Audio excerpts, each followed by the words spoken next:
Okay, this room is farmland preservation in urban and rural settings. This is the Roth breakout room, so you're all in the right place. My name's Gillian. I'm going to be the moderator for this session today. This is farmland preservation in urban and rural settings.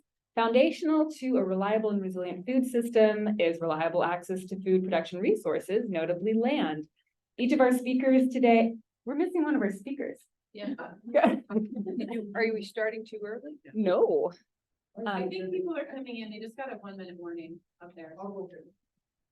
Christian. Christian will join us. Each of our three speakers here have unique insights into the critical nature of ag land preservation, and preservation strategies look different in urban and rural settings. So we're going to explore those today. To speak on this subject, I am pleased to introduce, this is the chair of the Christian. That was next door. Okay. Great. I am pleased to introduce Travis Vincent right here. For the past several years, Travis Vincent has worked closely with ranchers, loggers, hunters, anglers, and salamander lovers he grew up with. Today, they protect land for thriving wildlife, growing food, clean water, and room to play too.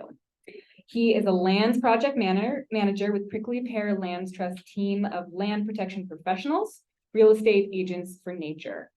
The lands team is the leader in private land protection, public land acquisition, and community-led conservation in a 4-county area in west central Montana. Travis also hunts, hikes, bikes with his bird dog, and enjoys building things from time to time. Thanks, Travis. We also have Neva Hassanein, Dr. Neva Hassanein. Let me find you here.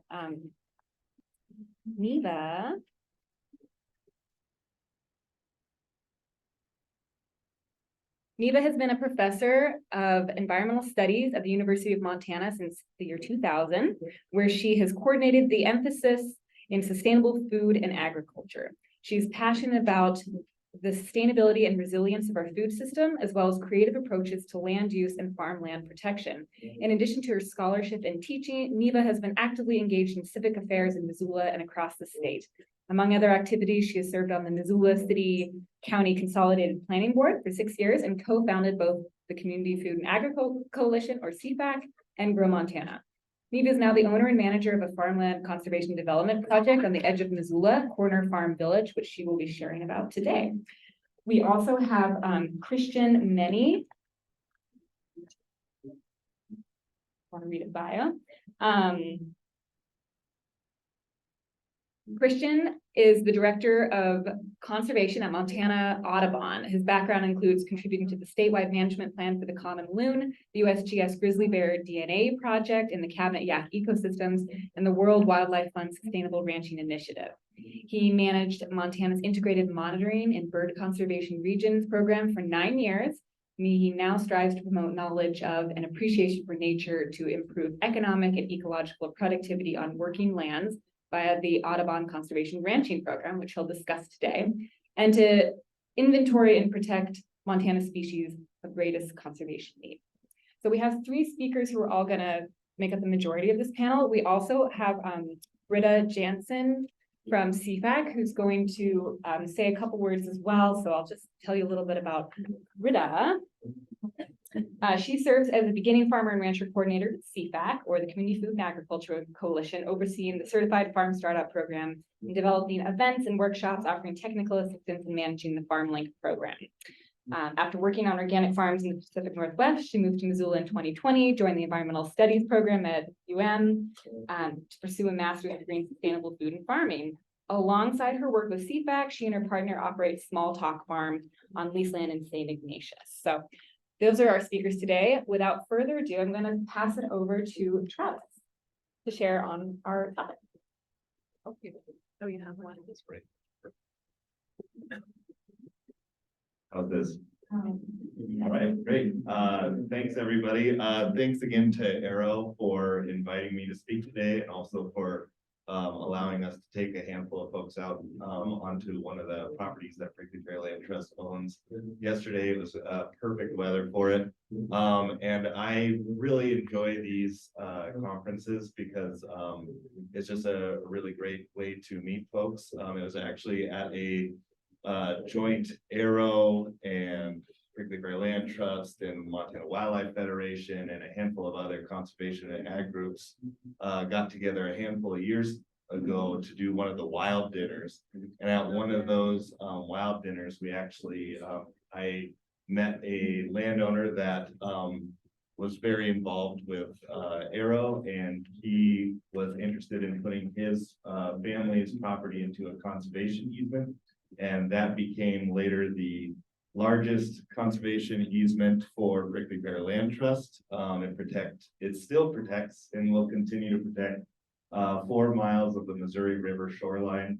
So if you drive on I-15 towards Great Falls, you actually drive right through the middle of this property. And it's one of the most scenic and used fisheries in the state of Montana. I think it's number 2. Next to the Madison River, but this one's along the Missouri River, and it, it'll always remain as wide open space and agricultural land as a cattle operation, and benefit the public in so many ways. So it's a really neat way to connect with folks, and so again, I really appreciate that. So. My name is Travis Vincent. I am the kind of the lead for the lands program for Prickly Pear Land Trust. I will be speaking mostly about Prickly Pear Land Trust's experience in our part of the state, but I am during the question and answer period, I'm happy to speak more broadly about Montana Land Trust work and conservation in general, if there are other questions for that. Yeah, so Prickly Pear Land Trust, we're relatively young for land trusts in the state of Montana. We're only 27 years old. And a lot of our work, so just to do a real quick overview of what a land trust is all it is a nonprofit that has real estate expertise. And then so the main 2 tools that are used for that are going to be land acquisition, that's the full fee title purchase of land, or accepting the donation of that land, and then being able to transfer that or hold on to it. And then the second tool is kind of the middle ground halfway point, and that's a conservation easement. And so that is something where we hold title to just one of those property rights, or a handful of those property rights, most typically the right to subdivide and develop for residential purposes on a piece of property. So that's kind of that's it. But from there it gets really complicated, and so you can use those tools in combination with each other, and you can get really creative with matching the conservation tools for those individual properties. So Prickly Pear Land Trust, we specifically work in that 4-county area. So right here in Lewis and Clark County, but then also we work with Broadwater County. So that's everything from just past East Helena down to Three Forks, in between the Elkhorns and the Big Belts. And then you've got the other side of the Elkhorns, we've got Jefferson County, and then also up to Powell County as well. And I can speak a little bit about, in the last 5 or 6 years, a lot of our work has been done primarily in Lewis and Clark and Broadwater County, because oftentimes that's where the funding sources come from. And so we've been experiencing, I get a call almost every week from interested landowners. And I think it's really neat because a lot of the folks in our area are multi-generational ranches and farms, and kind of the traditional agricultural community. Those are the folks that are calling us. And I think a lot of that is because of the trends right now. There is more funding now starting to go towards private land conservation, which is, I think personally, is a really great tool.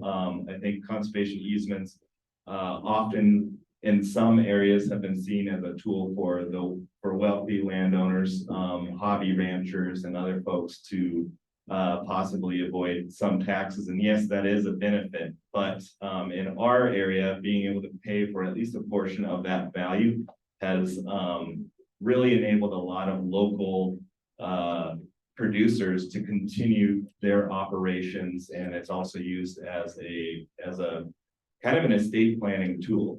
There's one of our board members is a rancher, and he commonly says, ranches don't survive cousins. So this is a tool that you can use to help out that transfer of large enough properties to continue to be viable operations for those producers.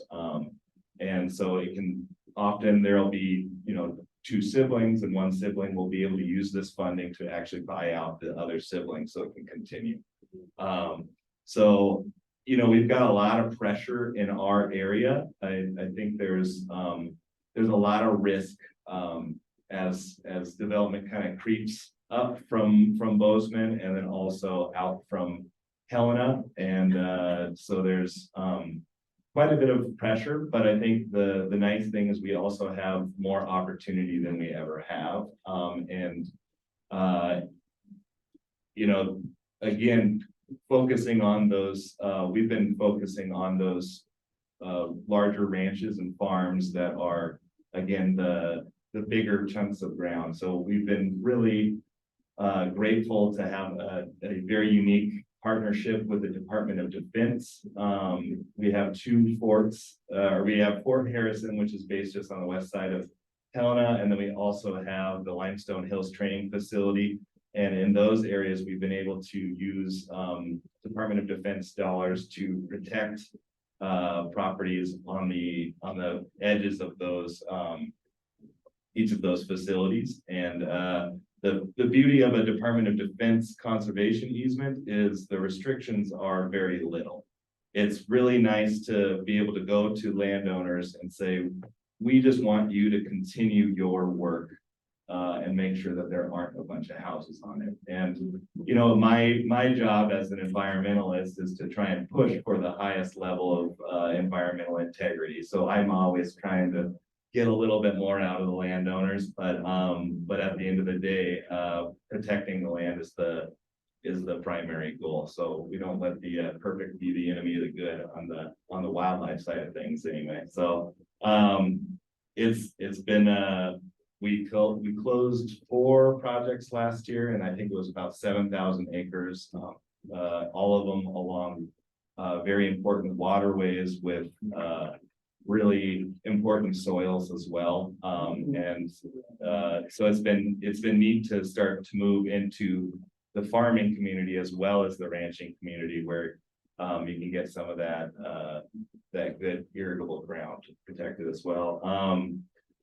I did want to speak a little bit about open space bonds or county-led conservation. So that has been another reason why there's been a lot of work in the last 15 years in the Lewis and Clark County, and that's in big part because our county voted to provide a bond for open space land conservation. It does not require public access, and so we've been doing a mix of recreation projects as well as land conservation projects, conservation easement projects, and there's only, I think, 4 or maybe 5 counties statewide that have those funds available.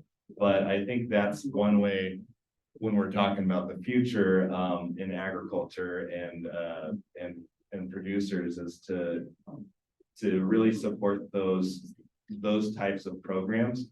And they're only successful when they're actually producer-led organization campaigns. And I'm hoping that we can start to see more of those happen more of as a preventative measure rather than kind of a reactive measure. If you look at the counties where those exist, you're looking at Gallatin County, Flathead County, Missoula County, a lot of places where you already have pretty intensive development. Lewis and Clark County, we're lucky in that there are still some of these large pieces of ground. And so that's one of those opportunities, is that we can still protect large properties. And then Ravalli County is a really interesting case where they just re-upped their bond. So it barely passed. It was like 51% when they passed it about 10 years ago. And then most recently, it passed with over 80% of support from Ravalli County. So that's kind of the best example. I mean, everybody knows how Ravalli County can be, but it's that's when you put your ranchers and farmers forward, that's how successful a program can be. And so I'm hoping that we can start to see those in some of these other kind of, like the Marr counties, Sanders counties, Broadwater counties, those sorts of counties, that we still have a really good opportunity to protect the biggest and most key properties, Carbon County, Stillwater. So it's yeah, and again, that can be the reason I am so supportive of those types of programs is, again, whenever you get money into the hand of these traditional multi-generational families, again, they use it for their retirement or for stabilizing the operation. They are often buying equipment. Sometimes they go out and they buy more land, and they can protect more land, and they get more under agricultural operation. It's a pretty neat way to have that kind of ripple effect. And so we're very supportive of that. And because often the tax benefits, they are helpful, but for a lot of these landowners, if your tax liability is really low, you know, you're not going to actually be able to take advantage of that, even if it's 15, 16 years. That tax benefit doesn't really help you as a producer nearly as much as you know, a little bit of cash. So very supportive of that. And how much? Perfect. Yeah, so I'm happy to bring up the other points, but yeah, conservation easements again are not a perfect tool. And but it can be a part of the conversation, and I'm really excited about the future. Thank you.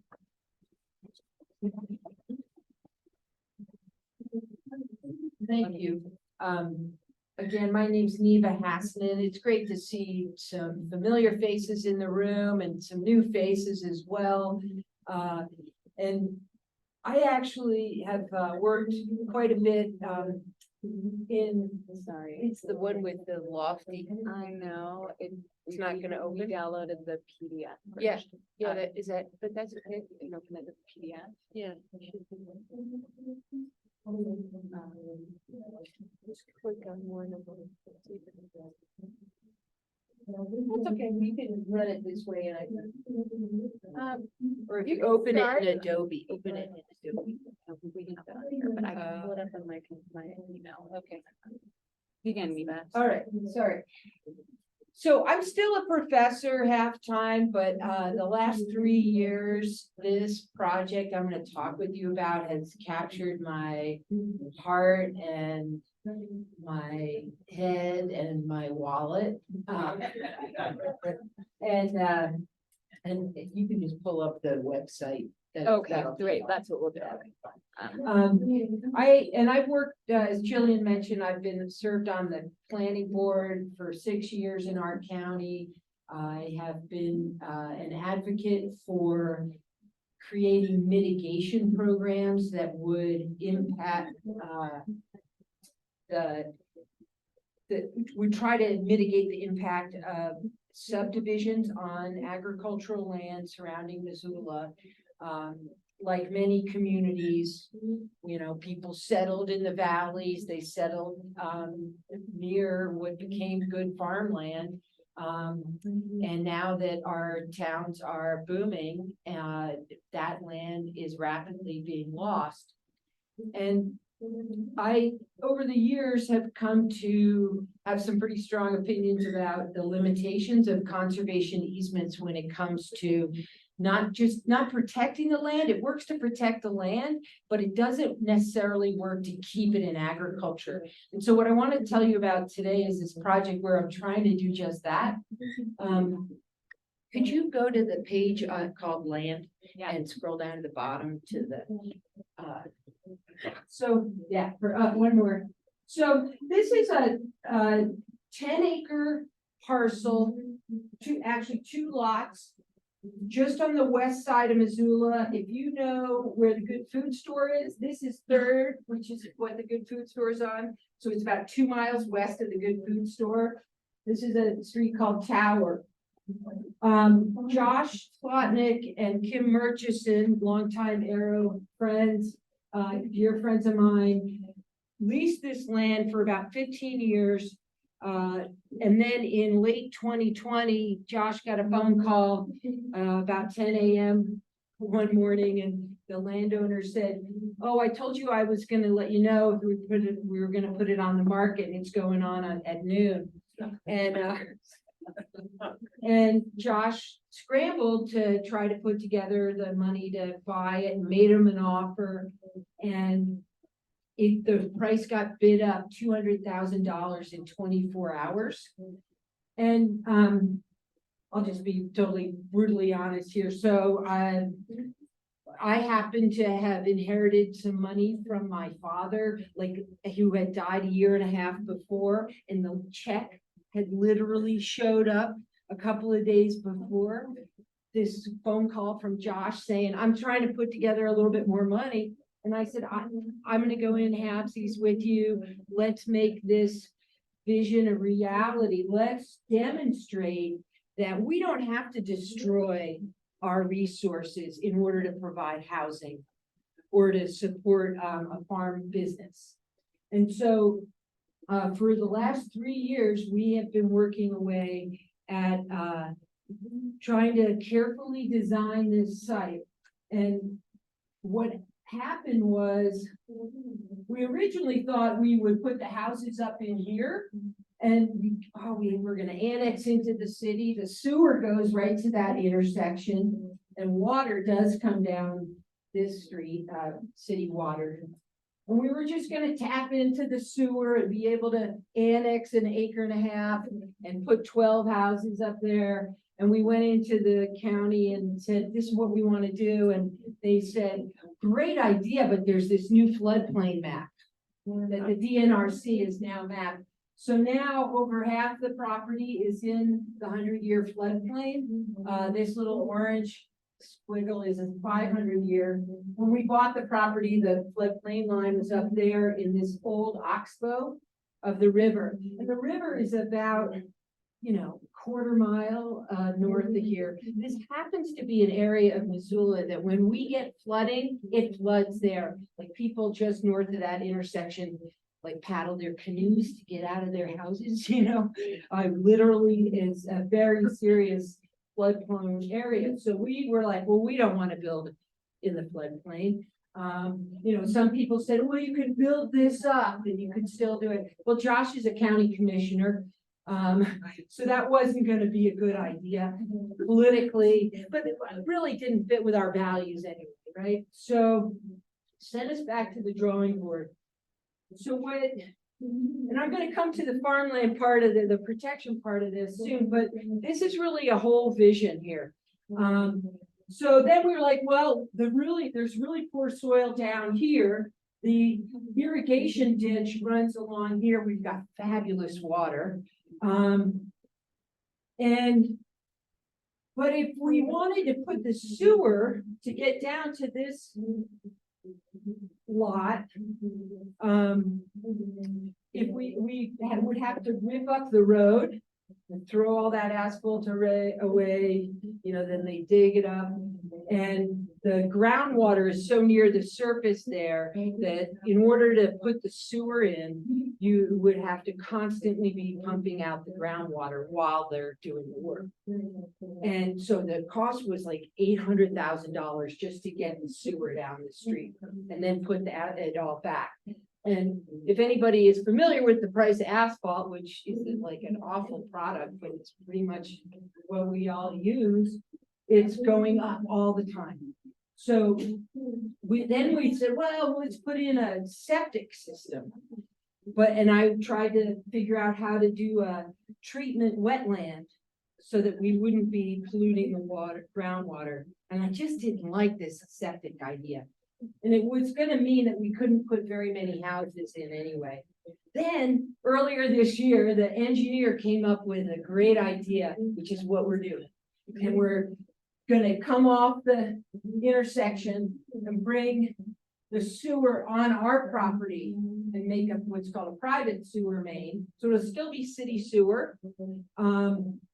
And won't have to deal with the road, and it'll be shallower, so we won't have as much groundwater infiltration while the work is happening. And we got it approved in May. It was like one of the best days of my life to think about. Like, oh my gosh, we got a sewer. Like,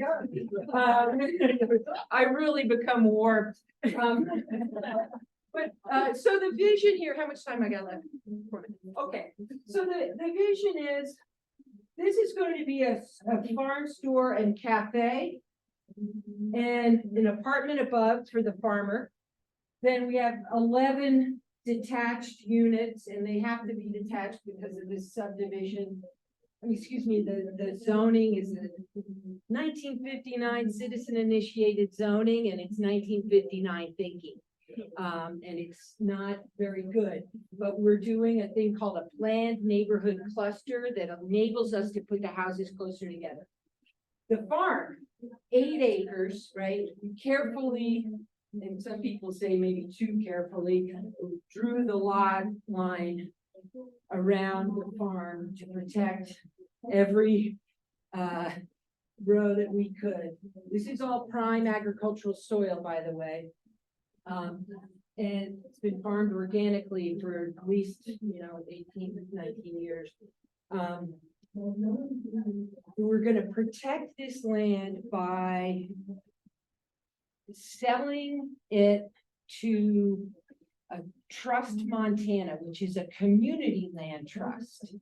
And Trust Montana will buy this land, hopefully using our open space funds, but it's a big heavy lift to get the open space people to even understand this idea. So the Trust Montana would own the land. We will, then the farmer who's taking over for Josh and Kim, they're retiring from farming. She is going to get a 75-year ground lease to farm that. So she gets security. She'll get affordability. It will be no more than the average annual agricultural lease rate in our county, which is about $64 an acre a year right now, a year. So really good terms. She gets security. She could put in an orchard, for instance, over here, and it would make sense. You're not going to get thrown off the farm. It also requires that a commercial income be made from this land with the lease. And that is because, and this speaks to one of my critiques of conservation easements. Conservation easements do a great job of protecting the land itself, but they don't ensure that it stays in agriculture. You can't put your McMansion on here and, pretend that you're farming and call it conservation. The other thing is they'll be required to produce mostly for the local market, and which is what's been done there anyway. And the great part of this piece of this land is that it's right next to Missoula. I mean, it's basically in Missoula. So how's my time done? Yeah, you can wrap up if you want. Yeah, I'll wrap up. Could you go scroll up on the page for a sec there? So just to give you a little sense, we're getting this approved right now, hopefully. But this shows you the cafe will look out over onto the farm. This will be the farm store and wash and pack shed and the apartment above. And then we'll have these homes all around here. We are committed to, I should say me, I bought Josh and Kim out actually. So it's just me doing this right now. We're creating I'm gonna create a housing cooperative. And these homes are gonna be climate smart, 21st century homes. They are not gonna be, the old way of thinking, but not uber green either, like, so they're unaffordable. I'm really excited about this approach to building called the Pretty Good House. And you can look it up online. They've got a website to come out of Maine, but it's like, it takes into account costs, but also, conservation, climate. These are all no natural gas. Okay, so now I'm done. I'll happy to talk more about it when we get to the questions. But I'm super excited about this. I didn't even talk much about the farmland protection piece, but if you want to ask me how we, in the question part, about how we and how you can be part of this project and help us make it a reality, I'd be happy to answer that. Thank you, Neva.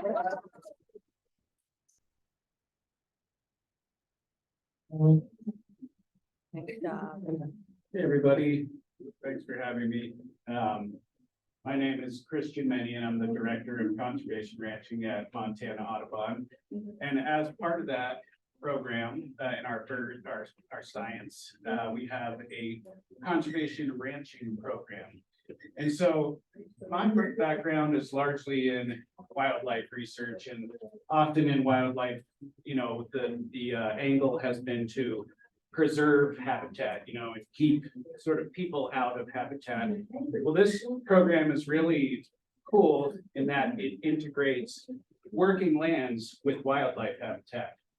And so this is a very different tool than, we're not buying any land, but what we're doing, my elevator pitch is we support ranchers that have good land stewardship so that they can continue to support bird habitat, which tends to often to be wildlife habitat in general.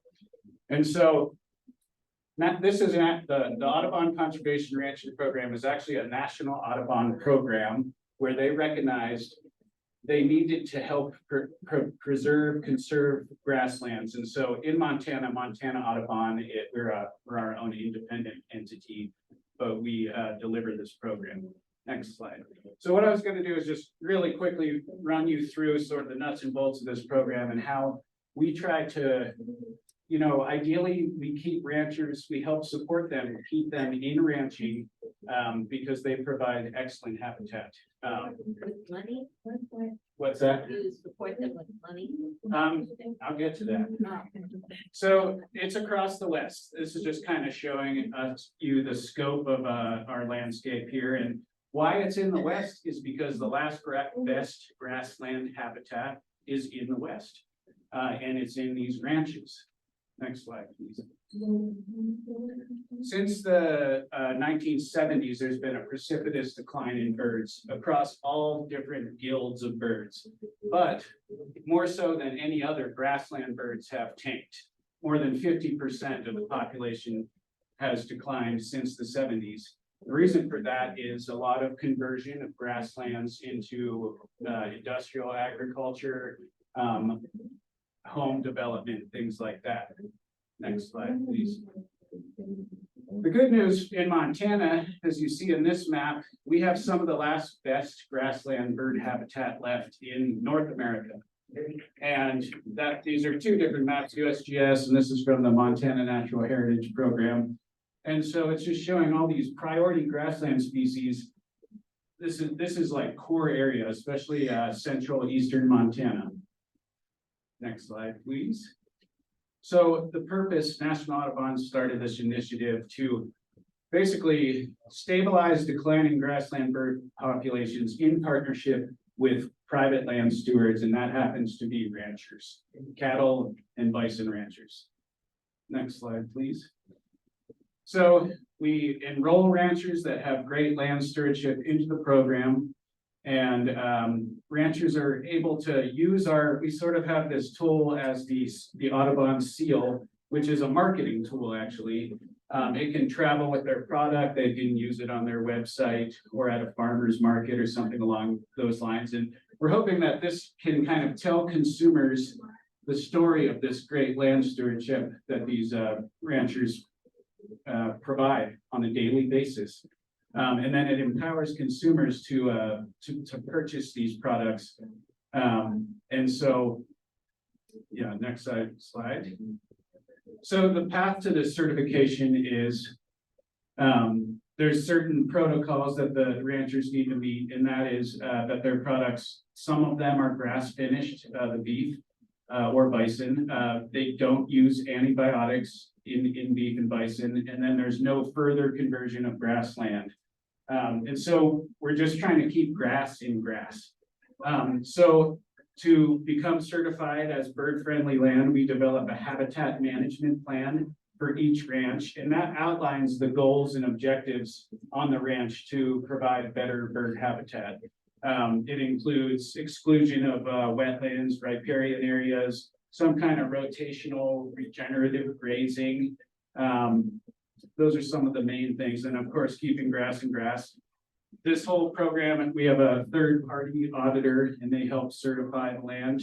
And once the rancher is certified, they can use the seal, and we then do biological monitoring. So we do habitat monitoring and avian point counts on the property to test the efficacy of the habitat management plan on bird populations there, diversity, abundance, things like that. Next slide, please.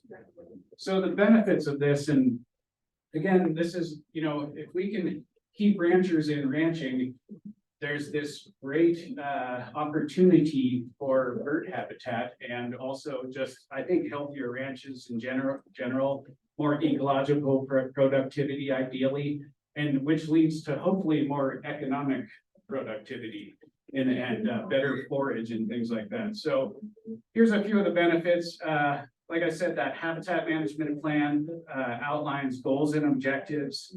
We do a bird inventory, and we do the biological monitoring. There's the marketing support and a little bit of market development, including workshops, technical development, and then leading to your funding question.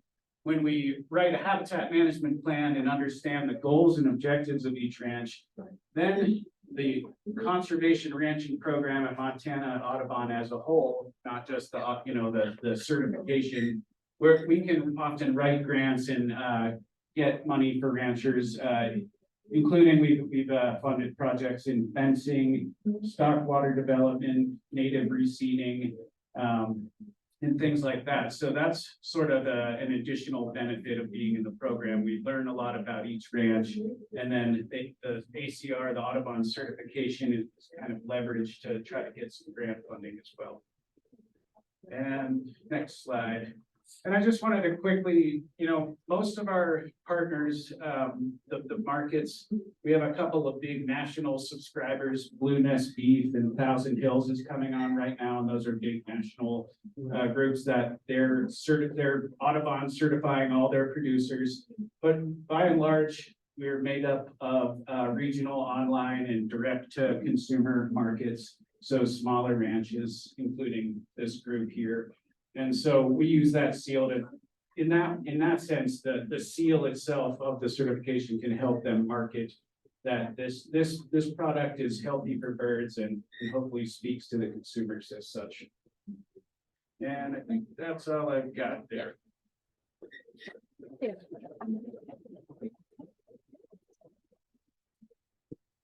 Before we open it up for questions, I'm just going to pass the mic real quick to Britta. She's just going to say a couple words about how CFAC is also a resource for ag land conservation.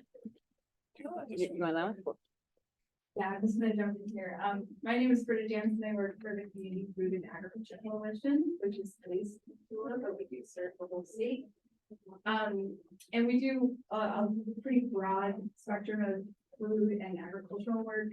We do some food access projects, including double staff, senior farmers market funds, and a producer subscription program. We also do a farmland conservation focus, and then we have a beginning farmer and rancher program, and that's where I work. So I do a lot of support for beginning farmers and ranchers all across the state, providing trainings, educational resources, workshops, And we also manage the Farmland Montana site, which is what I'm gonna talk about here. So I don't have these slides, I'm only there. So maybe folks are already familiar with Farmland Montana, but it's a website, it's a networking center for farm workers, beginning farmers, land seekers, and landowners. So it does a lot. But the part that I think is most relevant to this conversation is the way that it connects land seekers to landowners. So we have a map and we have applications, land seekers can apply, fill out kind of a form, and get registered on that site. Landowners can do the same thing, so they'll list the land that they have available, whether that's for purchase, lease to own, whatever agreement they're interested in pursuing. And then the two of them, once they've been approved, they can match with each other, they can start having conversations, get one another's contact information, and get connected. So, that's kind of the online function of that, and it does operate independently, but then CFAC staff can also help with that one-on-one matching. We have a lot of connections with landowners and many connections with beginning farmers. And so when folks approach us and they say, hey, I've got like an acre and I'd love to get a beginning farmer on it, we have a network already built out of beginning farmers who engage in our programs. So we do a lot of that personal matching as well as helping people utilize the online site as well. I think I'll leave it there, but happy to answer any more questions about CFAC or programming, and I've got some flyers.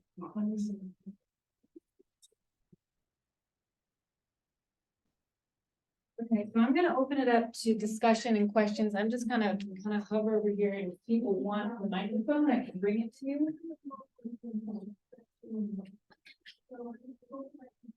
Thank you. Christian, I have a question for you. You mentioned the main decline in the birds, grassland birds from non-ranching or agricultural activities, subdivisions, I guess you're referring to. I was surprised you didn't mention chemical agriculture. I've noticed in our farm when we went organic, in a few years that the birds in our tree lot, for example, really increased, and it seemed like there was a lot more bird activity. Could you comment on that? What is the impact of chemical agriculture on western grassland and western birds?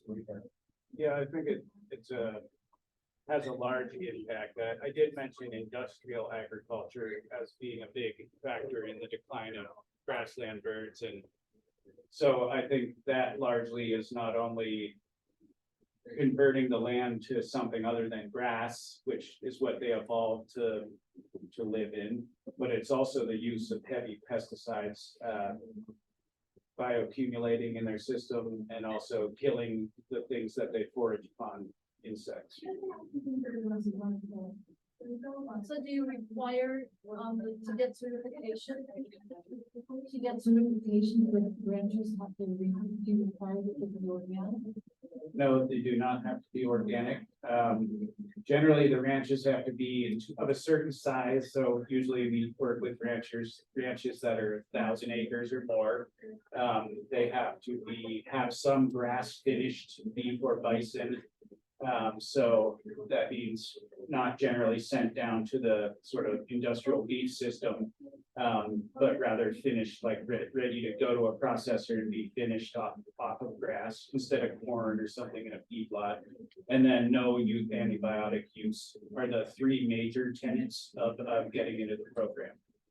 So you're saying that just having increasing grassland and keeping the grassland amount at a certain level is enough to increase the bird population? It doesn't have to be organic? No, it doesn't. And in our habitat management plans, we advocate for some kind of regenerative or rotational grazing, where there's intensive grazing and then rest. And then cattle are moved around in such a way that it mimics bison, which these birds evolved with. And so when they're moved around, they create a mosaic or like a patchwork of different heights of grasses. And it's good for the soil and things like that too, but that provides really good habitat for the whole suite of grassland birds, or maybe not the whole suite, but those that should be there.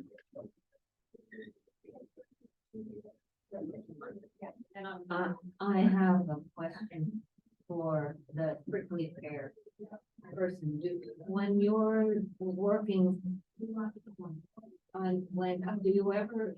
tribes have anything to do with what,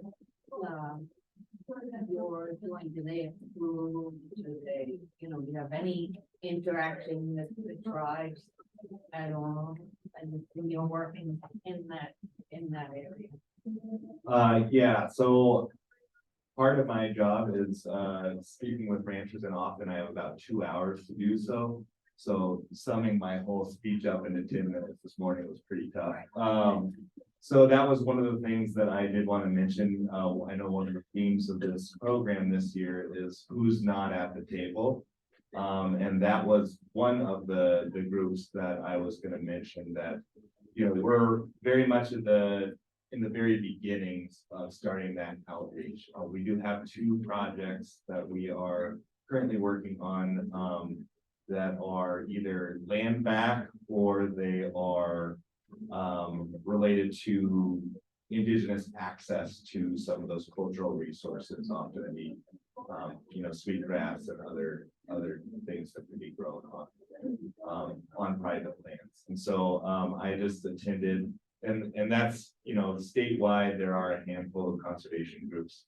Often it's those regional land trusts like Pear. So I know Bitterroot Land Trust is also interested in it. Gallatin Valley Land Trust, they're also starting to ask those questions and start to widen that group benefit all. We are working on one conservation easement right now that is actually owned by an indigenous family off the reservation. And I can't speak more about that, but if you see that in the newspapers, it's a really, really exciting project. So. I have a question for Christian. When you guys are doing your setting up your plans and looking at your ranches, do you guys look at ecological sites, like each ranch ecological site, and try and figure out what the climax native community would be before you graze it, or you just look at like grass is grass, decreases, it doesn't matter. The way you just described earlier, it's like, let's say you have a native grass that in a higher similarity index to the degraded range, and then you mob graze it like that really hard. Do you look at how that's going to change the species composition? We look at mostly the function of grazing and not so much the grass. However, when we do our biological monitoring, we will note, crested weed grass and smooth brome and cheatgrass and things like that, just to kind of get a lay of the land. And then when we work with the producer to write the habitat management plan for that ranch, they may have the goal or objective to put certain areas of their ranch back into native, and so we've been able to actually drum up some grant funding using that habitat management plan and sort of leveraging the program to get things like native seeds that it's up to the rancher what kind they want and things like that. But we're always interested in the sort of grass, what's there and what's supposed to be there, and learning more. But it's more of like a functional thing at this point for us, just kind of making sure things aren't overgrazed and that there's kind of more of a, like I said, like a patchwork of habitat for birds. Did that answer your question? Kind of, I can. Okay, sorry. I've got a question for Neva. I think this is a really exciting opportunity to address some of the issues that we're facing across the state, but particularly where I live around the Lisbon area, land access and affordable housing. I'm wondering if and how you are designing this in a way that can be replicated elsewhere. And also, you wanted us to ask about how we can support it. Thank you, boy. I'll pay you later. No, thanks so much. I really appreciate that. One of the things I didn't make clear is that this concept of a community land trust, right, which is distinctive from a conservation land trust,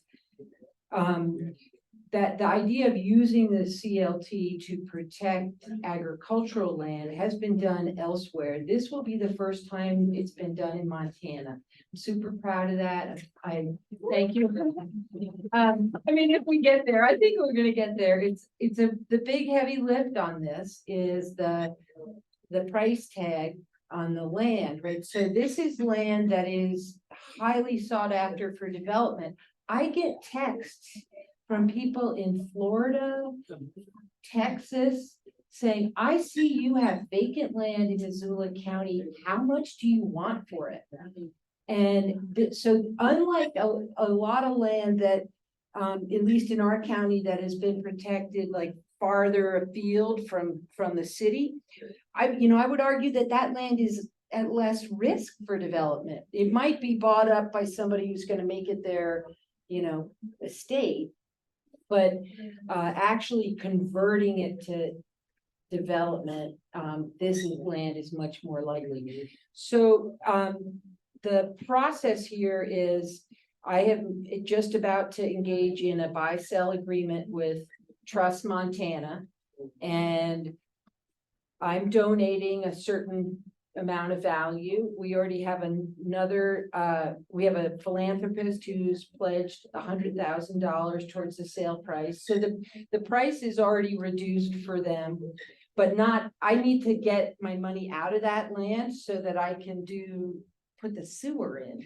Me and the damn sewer, right? I keep coming back to the sewer, but it's so important. And it's so, so we're gonna combine philanthropy and donations from the community with a request of the open space bond fund. So we're one of those communities that has that. It feels really, I'm really nervous about it right at this particular moment. We're about like literally in a few weeks going to the open space program for the first level application. And what they're just not used to this model, and they're also not used to the per acre price tag that is on this land. So, if you're from Missoula, you may know or have heard about Marshall Mountain, which is being purchased by the county, and it's like 420 acres. And it's like $2 million or something, 2.5. This land is 8 acres, and I took 8 development rights off of it and transferred them to the other lot, but it still has 8 rights left on it, and it's appraised at 720,000 for 8 acres. So the per acre price of this land is way higher, but it also, like I said, it's at risk of development, and it also is just terrific farmland. It has great water. It's got so I'm going on and on, but that's my story. Let me just say too, if you would like to participate in any way in this project and help us protect the land, I'm not making any money on this. In fact, I'll be lucky if I don't lose a bunch of money. I'm not doing it for the money at all. But if Trust Montana has a website up that where you can donate to this effort, and all donations are welcome. And then I have a website about the whole project called cornerfarmvillage.com. So anyway, thanks for your question. I appreciate it. I have a question and proposal. Is there any effort to, I have this in my survey, talking about subsistence growing on urban lots? I think about Dr. Zach Bush is instrumental in trying to ban glyphosate nationwide. LA, glyphosate, you just get urban people to stop using herbicides in their lawns and try to recover subsistence agriculture amongst the urban set. So even the goal of getting Montanans to grow 33% of their own food on their own lots by the year 2033. Now, I'm saying this because living in Butte, listening to people at farmers market talking about the ordinances, and many people who had to have chickens and even pigs on their urban lots that they had their ordinances enforced, and then they will get to do so. So challenging the ordinances across the state, especially in urban areas, so that people can participate in this project.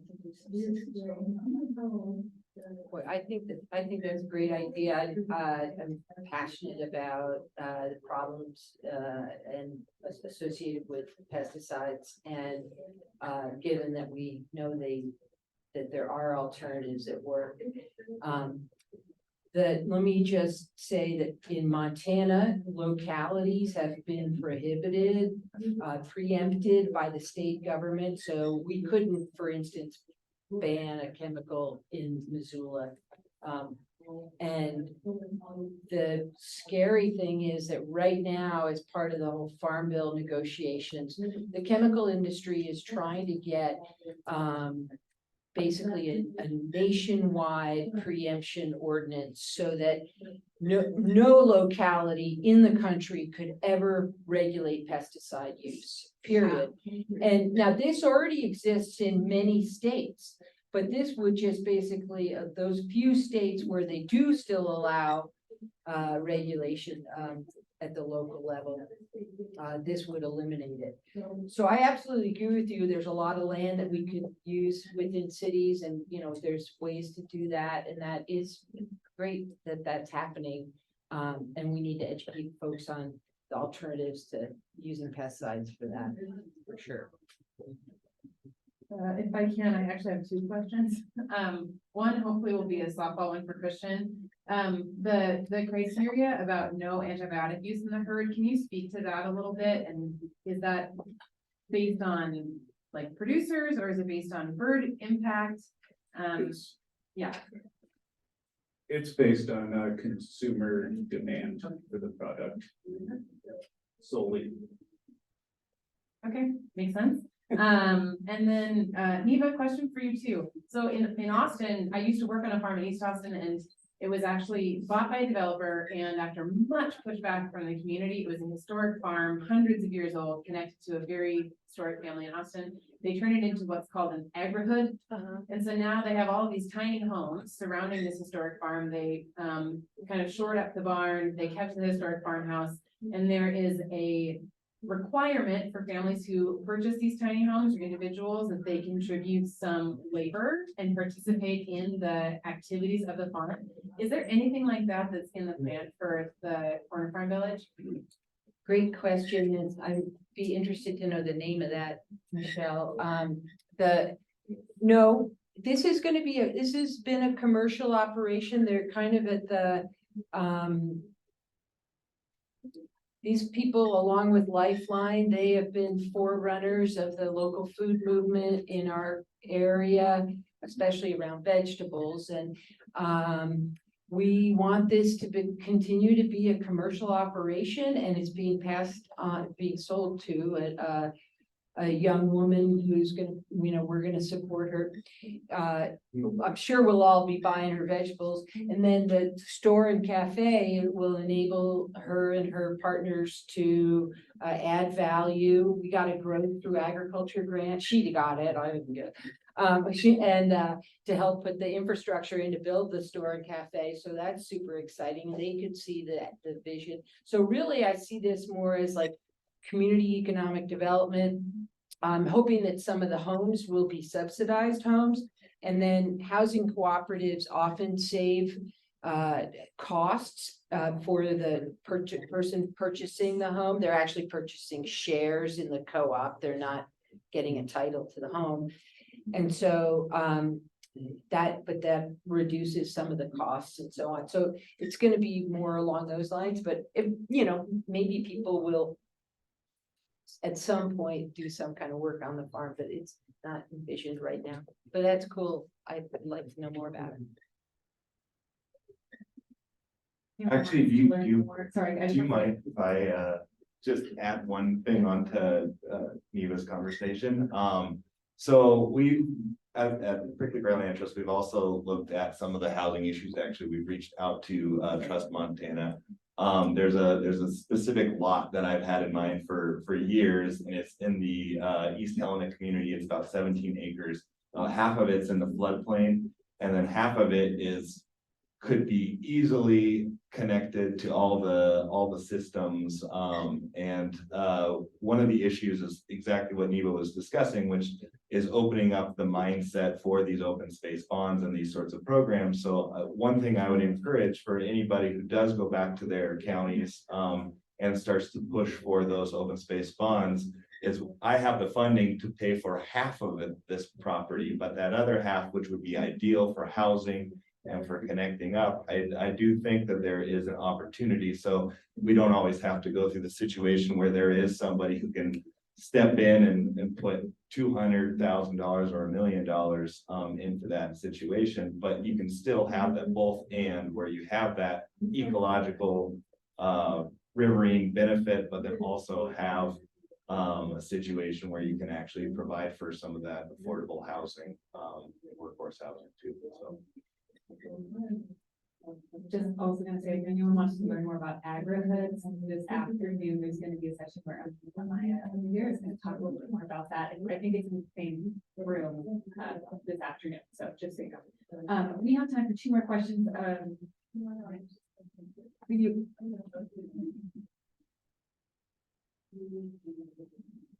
Thank you, it's great.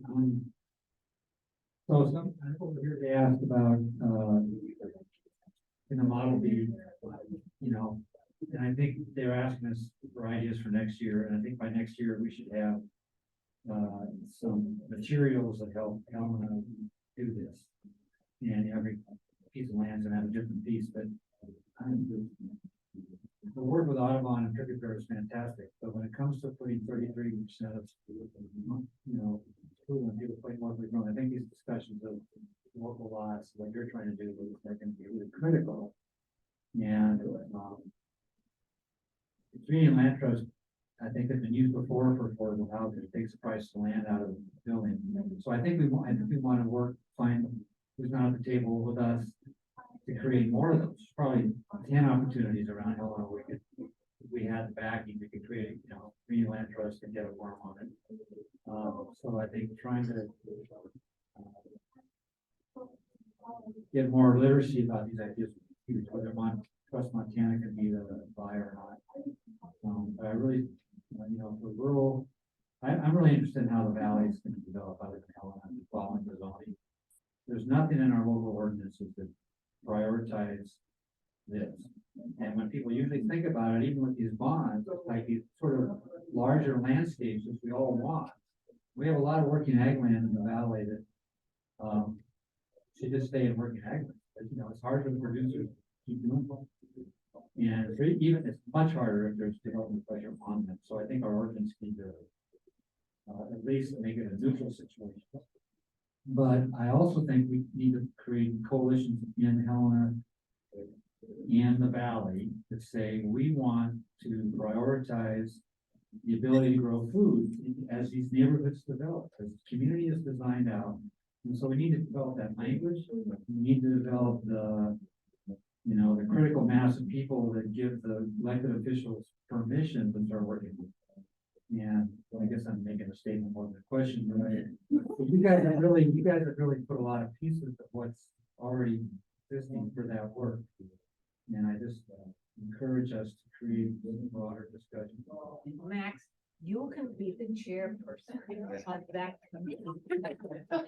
Well, you know, one thing I would just want to suggest too, Max, and I think you and I have talked a little bit about it, but we have recently done a major zoning, well, 2 major zoning efforts in Missoula, and one of them is an area that's called the Swifticane, which is 2,000 acres of prime soil.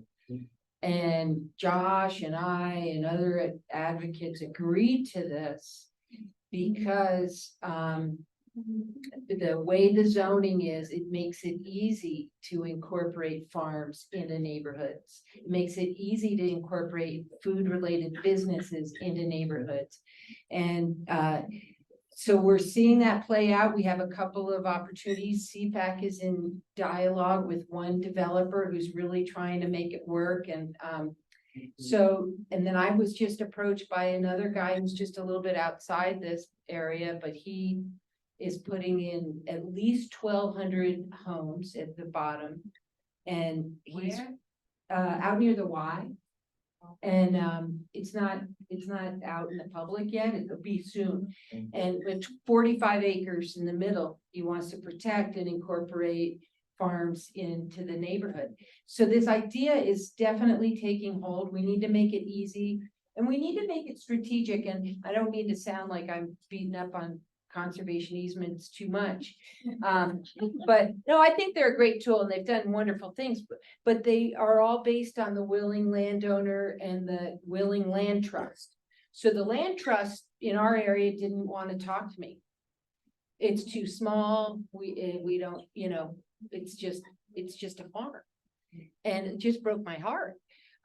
So, and not that, I actually think this is a better tool now. I've really come to believe it's a better tool because it ensures that it stays in farming and it ensures it stays affordable for a young farmer.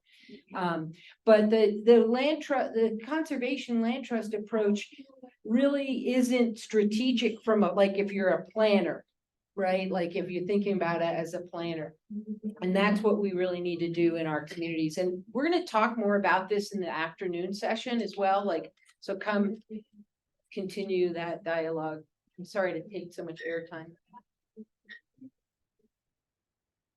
I think we have until 12:10, so we actually have time for probably another 2 questions. The first question, I guess I'm just curious why there's not more pressure to mitigate or lessen pesticide and herbicide use on the ranchers and the ranchland that you're working with. Yeah, I mean, yeah, I guess I'm just curious why there's not more pressure to reduce pesticides. Or why that's part of the. Yeah, I think that most of the ranchers that we work with aren't using a whole lot of pesticides.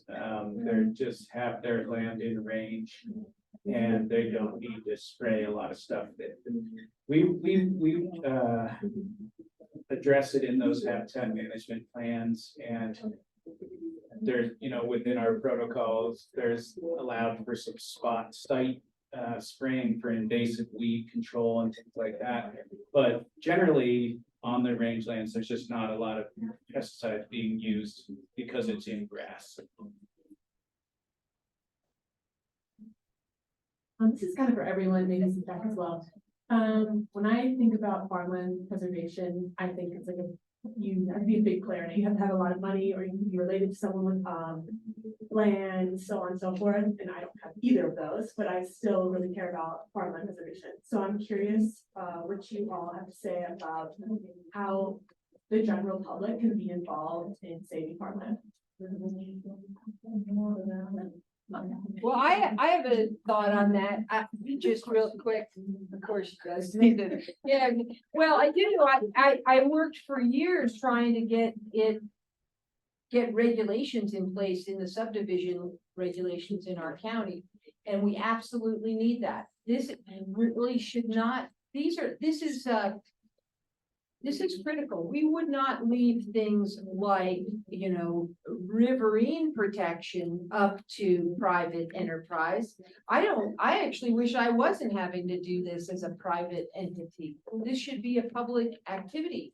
And the state legislature took away the ability of local governments to define agriculture in their subdivision regulations as prime agricultural soil or state or local important soil. Missoula County was the only county that even did that, right? We had a measurable approach to protecting ag land during subdivision. So, you know, basically, everybody needs to get involved in this. We need to push back against the realtors associations that are pushing these bad laws. And then I'm trying to keep one from becoming mayor of Missoula. So if you're from Missoula, vote for Andrea. I can speak from our perspective. We actually were formed by citizens of Helena. It was, and then it's expanded from there. And then it also, our first open space bond was actually through the city of Helena, I think 1996. And that helped develop soccer fields as well as protect Mount Ascension. And so there's always been a huge amount of public involvement in that. And I think most of those regional land trusts were all started in the same way. Five Valleys Land Trust was started to protect Mount Jumbo. And then you've got other groups that, again, Bitterroot Land Trust is a great example where it was mostly agricultural, producer, led, group. And then again, those open space bonds are all citizen led, and we had over 500 letters of support when we took the Canyon Cattle Company conservation easement and put that before our county commission. So our county commission was not always supportive of conservation, or a couple of members may not have been, but they were overwhelmed with the public support. We made it really simple by having this little Google Doc form, and then we had, 100 different responses of why conservation matters to the local community. So it was a really neat public engagement. So yeah. I was still thinking about pesticides when the question. Citizen engagement in farmland preservation, is that it? In our case, where, we're supporting ranchers who produce beef and bison. I think it comes down to consumers, and one, trying to buy local but also one of the pinch points that beef and bison have in Montana is that most of the product is shipped away in what's called cow-calf operations, where the beef and bison is shipped to large-scale industrial processors. And so one of the pinch points or the barriers here is having local processors, slaughterhouses, places where they can store product, use organs, hides, things like that. And so if there's any initiatives where you can support that kind of thing and bring more processing into Montana to open up a local market, I think that would really help as far as citizen engagement and buying a product that will help keep ranchers and ranching. I'll just jump in here. Just to say, like, I think another really good strategy. We can't hear. Oh God. 1 minute. Okay. I'll just jump in to say, yeah, my work is with supporting beginning farmers. So like, I'm thinking about the people that are going to be growing on that land. And so, any way that we can find to like support beginning farmers in the first years of their operations, whether that's finding their CSAs or giving them, private funding, their GoFundMe there. For funders, like providing these accessible small grants or large grants to help beginning farmers get established. That seems like a really good way that people can help with farmland conservation, because we need people to farm the land. Yeah. We need the land, but we need new farmers to be on that land. So Right on. Thanks so much for that great question that included all of our panelists there at the end. Thank you to our panelists for sharing your knowledge today. That was phenomenal.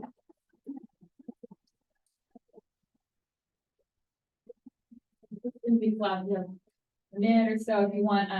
You've got a QR code up on the screen. If you can scan that with your phone, or you can scan it in your page 4 of your expo packet. If you like, there's a hard copy of the survey up here at the front as well. We appreciate your feedback for all of these sessions so we just know how we're doing. So please take time to do that real quick, and then it's lunch. So